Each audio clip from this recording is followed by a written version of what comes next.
لدیف داخازیا باشکا زورا حوالاتین گلنشین اندور آمدی جبوار گرتنا واکسینا دجی کرونا ایرو هجمارکا تیمنگروی سر به ساخلمی پارزگاه دو که سردان هجمارکا گند سنور قضا آمیدیه کرن. و در کنگره که روزنامه وانی داره و برای گشتی ساخلمی پارزگاه دو که دیار کرد که ده تیم نوانین گروگ بردام سردانا گندان کن. هر واسه آماجه به که جی کرد که دبی سر جمع فرمان بر دیگل دست پیکن سالانی واکسینه ورگرن. دو تیمت گرک ما آماده کرینه کو او حالاتین ویره حتانه که واکسینه ورگتیم نگهشتینه بچینه واکسینه ورگن کو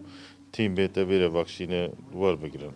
حتانه که جماره او حالاتین واکسین ورگتین پارزگاه دو که جماره واد گهیته 350,000 کسا و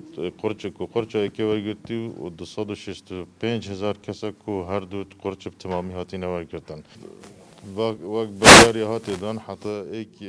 که هر کسی واکسین نورگیرن و موظف حکمت بیتن دب نچاری دستوری به موچه پیرت دان.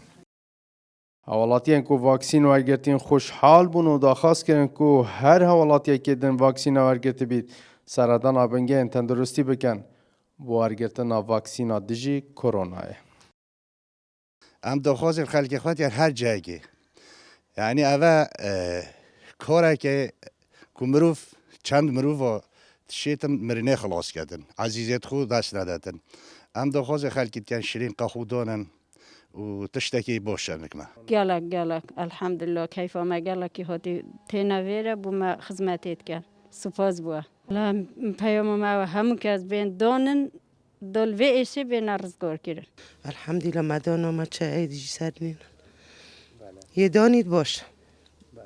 باید یا خواهد دانیدن باش یا خواهد دانید یا دیگه هر کس بخواه و الحمدلله چه که بخوده هاتم گنده برچیجی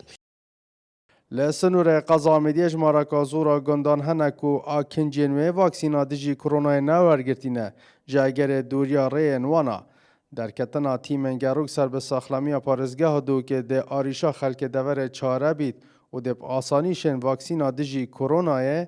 ورگرن. اسام عبدالرحمن با دینان گنده برچی